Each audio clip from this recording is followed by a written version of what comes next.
You don't work for a country. Countries work for you. You start small. A language degree, a government internship, a clearance level just high enough to feel important.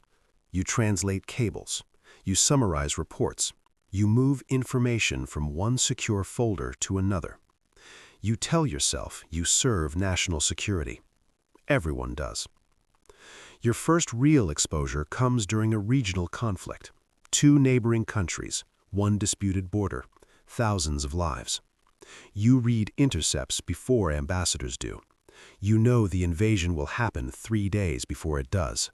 You could leak it. You don't. You're not paid to interfere. You're paid to observe. The war starts exactly on schedule.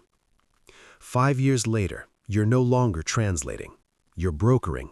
Not weapons, not drugs, information. A finance minister's offshore accounts, a general's private messages, satellite images that show what officially doesn't exist. You learn something important. Information isn't power. Control over when it's released is. Your first private client isn't a government. It's a billionaire. He wants to know if his name appears in a corruption probe on another continent. You check. It does. You make a call. The file disappears. He pays you more for that one favor than your agency paid you in 5 years. You resign 2 months later. Now you operate independently. You maintain relationships with mid-level analysts in 3 intelligence services. None of them realize they work for you. You trade small secrets for bigger ones. A classified memo here, an internal audit there, a list of flagged transactions. You never ask for anything explosive, not at first. Trust is built gradually. So is dependency. 10 years in, you have access to things presidents don't. You know which sanctions are about to be announced before markets open. You know which coups are being discussed quietly in embassy basements. You know which terrorist cell is being monitored and which one is being ignored. You don't sell everything. You curate. You decide who gets what. A hedge fund receives early warning of currency collapse.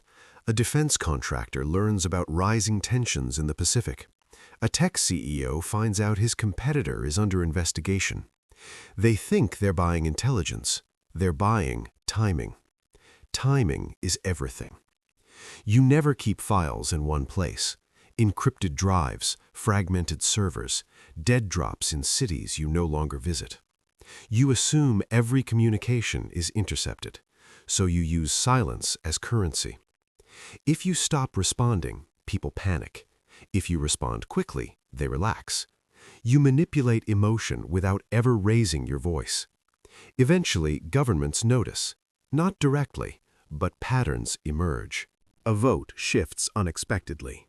A market moves too precisely.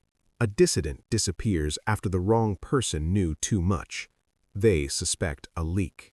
They don't know it's you. You don't leak recklessly. You destabilize selectively. You prevent one war by revealing troop movements early. You start another by withholding similar information.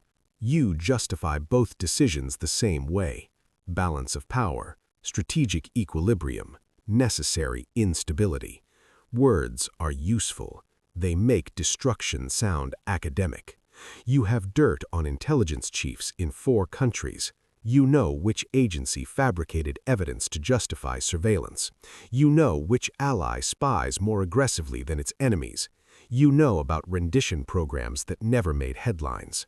You could end careers overnight. You don't. Leverage is more valuable than exposure. Mutually assured embarrassment. It keeps everyone civil. You don't have a family. You don't have a flag. You don't attend public events. Your passport collection is impressive. Your real name is rarely used. You've built an identity that exists only in encrypted directories and private jet manifests. You are invited into rooms where wars are predicted. You are never photographed in them. At 58, you are worth more than most sovereign wealth funds managers, but you own nothing publicly. 3 apartments, all registered offshore. Cash reserves in currencies most people can't locate on a map. You trust no institution completely, especially not the ones that taught you how they operate. The paranoia becomes constant. You assume you are being watched. Because you are. Not closely enough to stop you. Not loosely enough to relax. You rotate devices weekly. You never sleep in the same place twice in 1 week. You never answer questions directly. You answer adjacent to them. There is a file. There is always a file. A compilation of everything. Every intercepted message. Every covert funding channel. Every double agent. Every illegal directive signed behind closed doors. If released, it wouldn't just embarrass governments. It would delegitimize them. Markets would crash. Alliances would fracture. Trust would evaporate. You built that file slowly. Insurance. You've seen what happens to people who know too much without protection. Car accidents, heart failures, unexplained suicides. You will not be one of them. Lately, you've been asking a different question. Not whether you can, whether you should. You have no ideology left. You stopped believing in national interest years ago. Everyone spies on everyone. Everyone lies. You are simply more honest about it. One day, you could upload everything.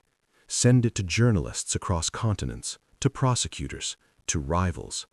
Watch the world convulse under the weight of its own secrets. You wouldn't call it justice. You'd call it entropy.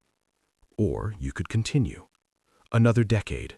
Another 100 carefully timed disclosures. Another generation of leaders who think they're in control. You finish your drink in a hotel room booked under a name that expires tomorrow.